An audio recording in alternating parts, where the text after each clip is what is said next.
नमस्कार, मी पंजाब डक। आज आहे 17 जुलै 2025। आपण काल 16 तारखेला एक सांगितलं होतं की ज्या ज्या ठिकाणी तांबडा आभाळ होईल 72 घंट्यात पाऊस पडणार आहे। तर पाहू शकता हे आमच्या परभणी जिल्हा, सेलू, पाथरी, मंठा, परतूर, जालना, बीड जिल्ह्यामध्ये खूप पाऊस झाला आणि हे नदीला पूर आलाय। आणखीन अर्ध्या तासात इथं पाणी वरती येणार आहे, म्हणून हा अंदाज लक्षात घ्यायचा।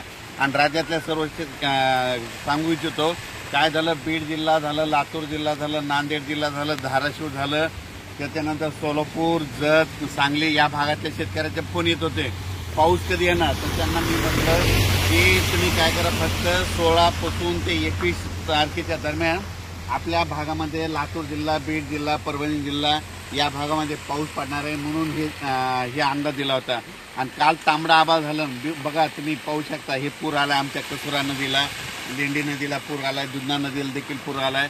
म्हणजे यापुढे आणखीन एक लक्षात घ्या, कोणतं एखाद्या दिवस तुम्हाला सांगतो, एखादं उपग्रह पाऊस दाखवत नाही पण निसर्ग तुम्हाला पाऊस सांगतो। तुम्ही बघा काल काय झालं होतं, तांबडा आभाळ झालं होतं, दिवस मावळताना 16 तारखेला तांबडा आभाळ झालं आणि मी लगेच व्हिडिओ दाखविला की तांबडा आभाळ झाल्याच्यानंतर कंप्लीट 72 तासाला पाऊस होतो, म्हणून हे तुम्हाला दाखविलं।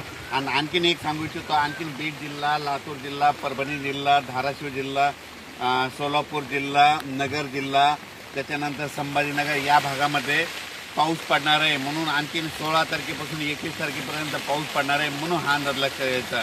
त्याच्यानंतर म्हणजे ह्या जिल्ह्यामध्ये शेतकऱ्याचं सोयाबीन सुकत होतं, त्यांच्यासाठी खास करून आनंदाची काल 2-3 व्हिडिओ टाकले आणि परत आज देतोय की राज्यामध्ये बीड जिल्हा, लातूर जिल्हा, धाराशिव, त्याच्यानंतर परभणी, नांदेड, हिंगोली या भागामध्ये चांगला पाऊस पडत असणार आहे आणि सर्व शेतकऱ्याचं पीक चांगलंच येणार आहे, कोणाचं पीक जाणार नाही, म्हणून हा अंदाज लक्षात घ्यायचा।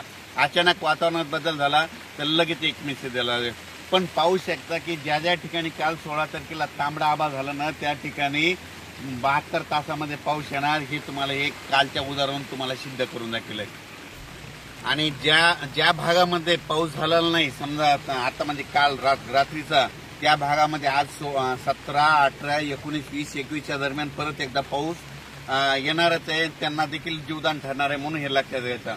म्हणून म्हणतो भविष्यामध्ये झाडं लावावं लागतील, झाडं लावून पृथ्वीचं तापमान कमी करा। जोपर्यंत तुम्ही झाडं लावणार नाही तोपर्यंत निसर्ग असा लहरी राहणार आहे, म्हणून झाडं लावून पृथ्वीचं तापमान कमी करा। आणि आता ज्या भागात पाऊस पडलेला आहे त्यामध्ये लातूर जिल्हा, परभणी जिल्हा, बीड जिल्हा, नगर जिल्हा, धाराशिव, सोलापूर, नांदेड, हिंगोली या भागात या 4 दिवसात पाऊस पडून जाईल आणि सगळ्याला जीवदान भेटणार। धन्यवाद।